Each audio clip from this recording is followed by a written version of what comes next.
After beer number 1, the teenage Jeffrey Dahmer, already a budding alcoholic, sits in his hideaway fantasizing about a male jogger he often sees running down the street. For some strange reason, his attraction to this fully grown man is somehow connected to the thrill he gets from dissecting roadkill. Young Dahmer has no idea how his obsession with collecting bones and cutting apart dead animals will be intertwined with his lust. He opens another beer, and then another, and so on until he's drunk. He peers through the window of his hut. There's a blue sky above. A blue jay perches on the branch of a tree and lets out its unmistakable screech. He scrunches a beer can and opens another. Nature, he thinks while looking at the bird. I must be a freak of nature. He's aware that something could be wrong with him. He wants to kill. He knows it's not right, but it's a feeling he just can't push back.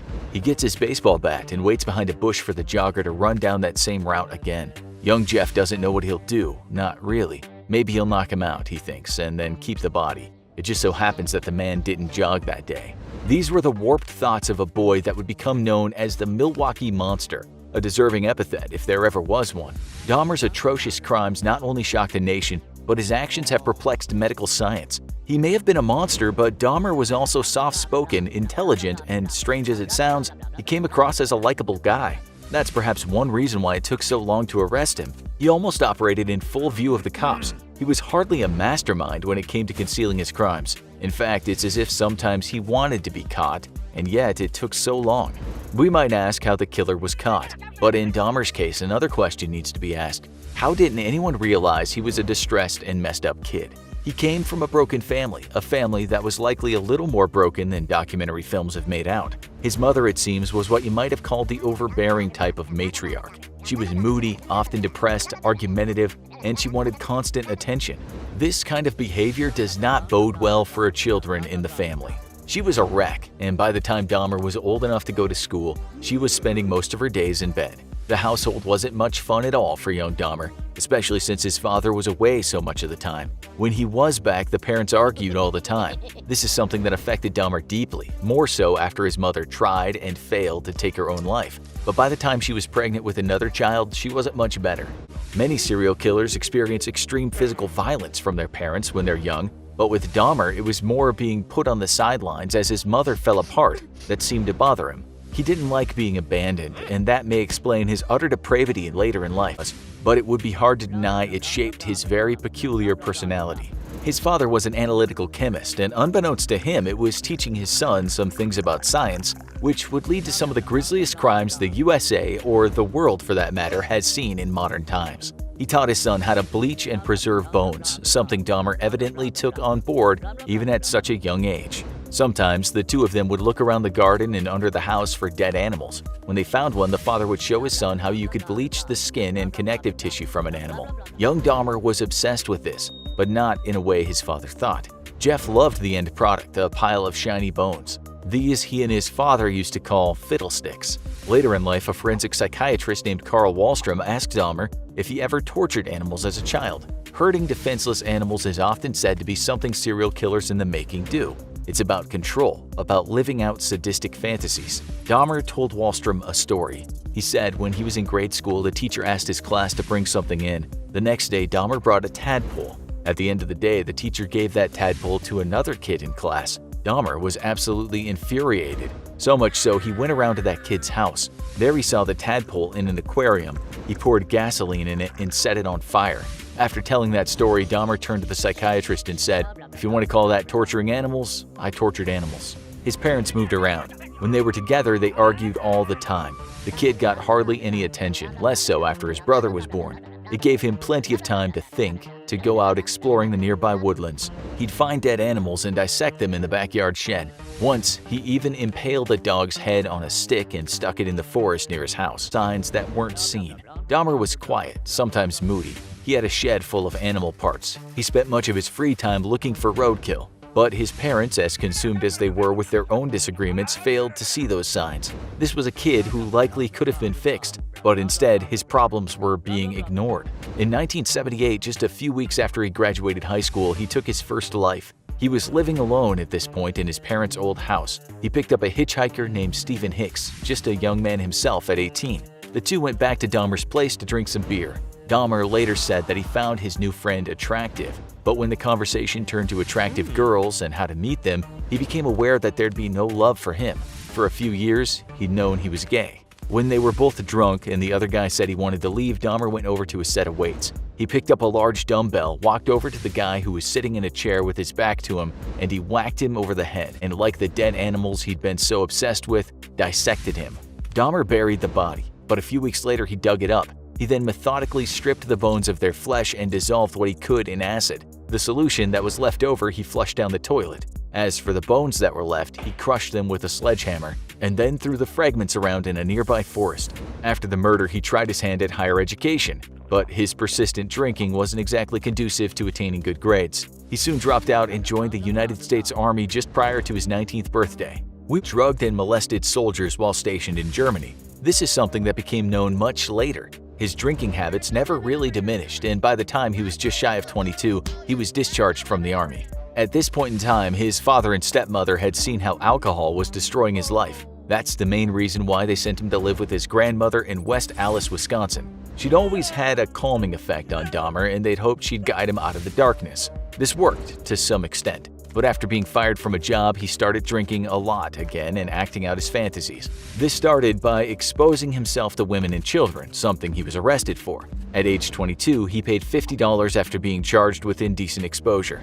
Soon after, he landed a job at a mixer at the Milwaukee Ambrosia Chocolate Factory, but his mind was far from settled. It was at this time he started thinking about control again, how he might enact his lurid fantasies on someone who could not say no. At first, he stole a mannequin and used that, but his grandmother was somewhat disturbed by the fact that he had one of those things stuffed into his wardrobe. She made him throw it out. So Dahmer, even more frustrated, was now looking for a human doll to play with. It was around that time that he started frequenting the local gay bars and discos, although his favorite places for finding men were bathhouses. He met men, and at times he had some good times with them, but he was never content because of the fact that they also had some control. If that's confusing, this is what he said after his arrest. "I trained myself to view people as objects of pleasure instead of people." His solution was to ply people with alcohol. Remember, he could drink a lot, so they would usually be the first to reach the point of passing out. He also dropped sleeping pills into their drinks when they weren't looking. It's thought he did this at least 12 times after meeting people in bathhouses.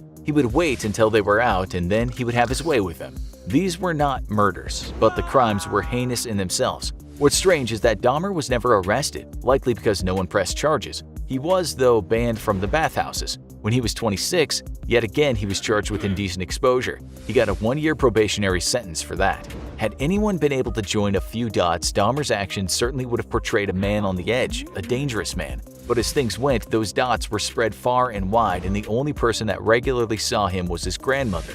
Nonetheless, Dahmer knew that to satisfy himself, he had to take a different course than exposing himself in public and drugging men he'd met in saunas. That's when he got the idea to go back to his old ways, how to keep the dead, how to conceal the dead, to do what he wanted to the dead. He began his killing spree. He said the first murder of this new era was an accident. It happened in 1987 when Dahmer was 27.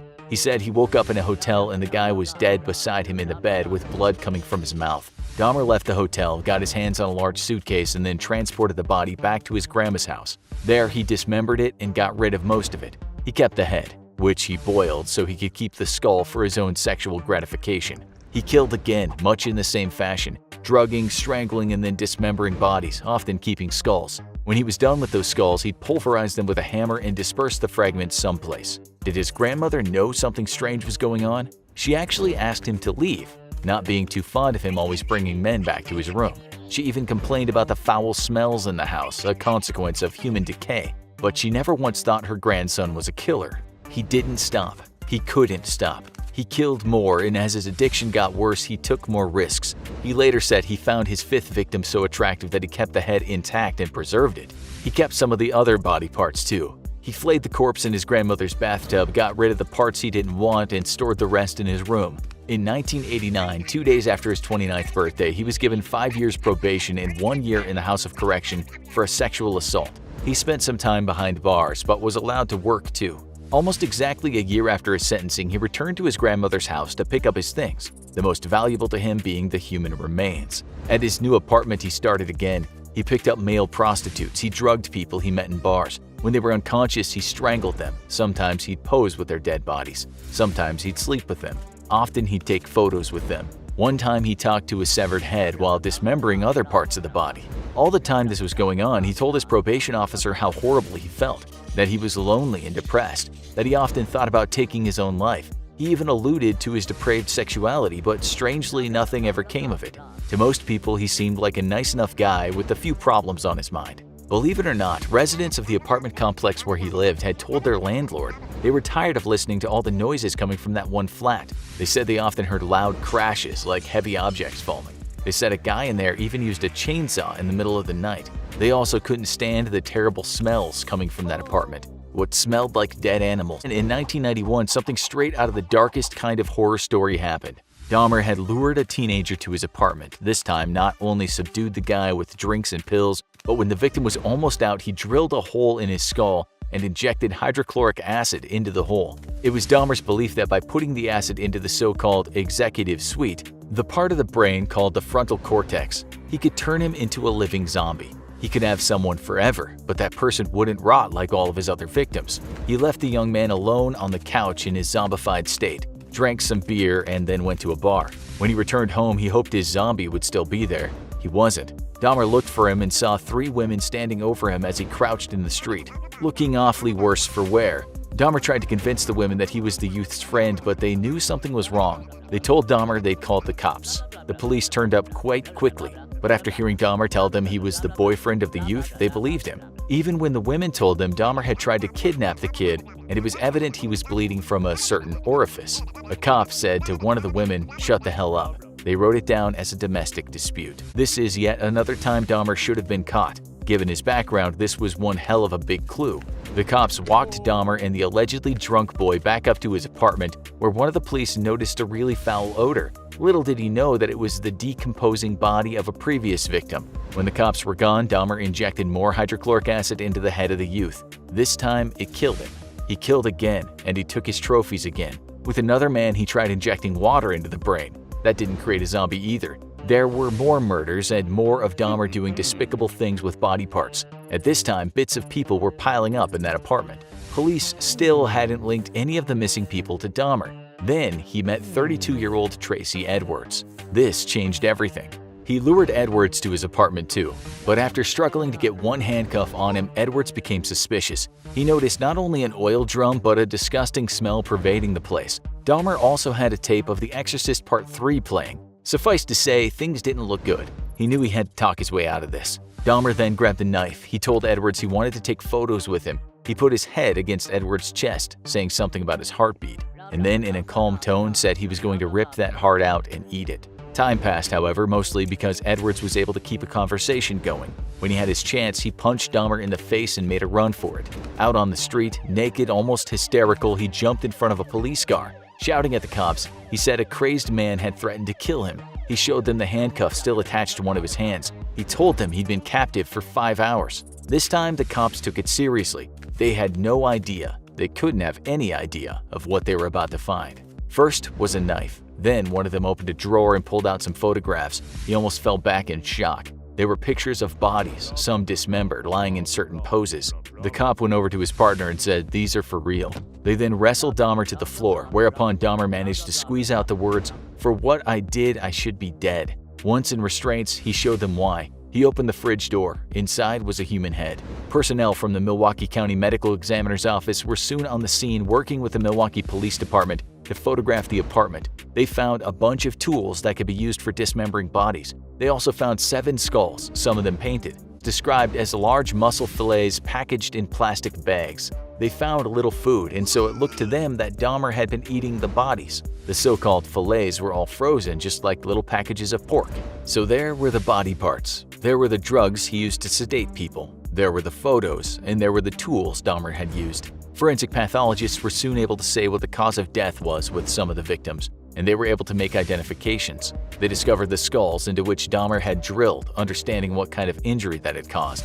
At this point, no one knew much about Dahmer, but when questioned, he told police he tried to create zombie sex slaves by lobotomizing his victims. He didn't deny what he'd done, and instead gave information that helped police identify his victims. Out of the 11 bodies found in his apartment, 4 could be identified with fingerprints. Other victims' IDs were at the apartment. The rest could be identified through dental records. Later, activists say the reason the police work had been shoddy was because of the fact that the victims had been gay. The majority of the victims had also been African American. On top of that, some people said because most of the victims had been poor, it was a case of the less dead gone missing, meaning police don't work as hard when the victims are folks who live on the margins of society. The boy was Laotian. 2 of the women who tried to help him were black, which led people to say the white police officers hadn't paid enough attention to them out of some harbored racism.